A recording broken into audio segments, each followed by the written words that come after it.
Hi guys, it's me again, Flory, ang tagatupad ng pangarap ng mga chismosa kong kapitbahay. Char. So for today's video, ipapakita ko sa inyo ang before and after ng aking working station. So as you can see, lamesa at bilog na upuan lang ang gamit ko dyan noon, tapos super daming kalat.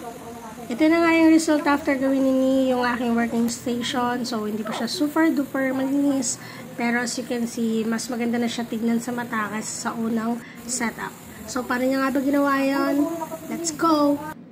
Ang mga materials palang ginamit dito is metal paring, wall angle, gypsum board, barena, tapos mga tornilyo.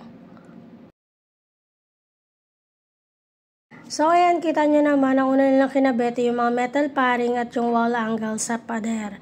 So, ayan, for nakabitang person, sa kisame, pampatibay muna pansamantagal. Tapos yan, for nakabit sila, for the bisibisiyan ng person. Si Small nga pala yung katulong nini dyan. Tapos si Small din yung taga-cut ng mga metal paring. So ayan, busy ang person. Tapos, umiman nyo for the help din. Uy, for the go! Dahil masyado nga malang aking talent fee, ang sabi ni Nene, wag ko na daw siya tulungan. Char! So, ayan nga mga mima, as you can see, sini na nga lang yung gumagawa ng lahat since marunong naman siya ng ganyan. Kasi kung ipapakontrata namin yan sa iba, tapos ipagagawa namin, for sure, napakamahal nung gagastusin namin. Siyempre, sa labor nila, tapos madala sa mga ganyan, mga pakyaw. So, ayan, nalaking tulong din dahil marunong siyang gumawa ng ganyan. So, sa mga gusto magpagawa dyan, i-DM nyo lang ako. Char! So, ayan, for the chismis na rin ng person dyan. Tapos, tamang tulong-tulong lang din ng kahit konti. Yeah, masabi lang may ginawa, char. Tapos, ang ginamit nga palang materials dyan, guys, is 10 metal paring, 2 gypsum board, tapos mga tornilyo. So, sa gypsum board, guys, is mga retaso lang yung ginamit dyan na iba kasi may mga tira pa na gypsum board dun sa kinabit sa CR namin. So, ayun. Yun na din yung ginamit dyan ini. Tapos, ayan, lalagyan niya lang yung loob, tapos yung labas. Bago niya coveran yung pinaka-labas nung pinaka-lagayan na ginawa niya.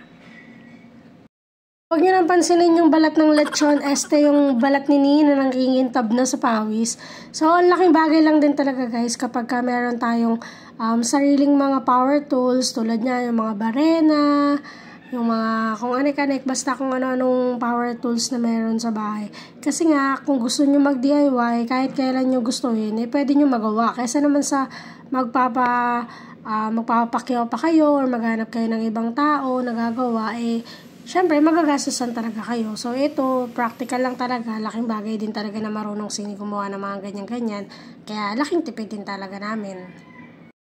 So, ayan na nga guys, medyo malapit na tayo sa katotohanan, natakpan na yung mga metal paring. Tapos ayan, naglalagay na si Ninang skim coat para matanggal yung mga pinagdugtungan, para hindi magaspang. So, ayan na nga. Konti na lang at matatapos na siya sa ginagawa niya. Tapos, gumamit din pala siya dyan ng gasa para dun sa mga pagitan para mas madali siyang ma-straight. So, para hindi siya baliko-baliko. So, ginamitan niya rin pala nun.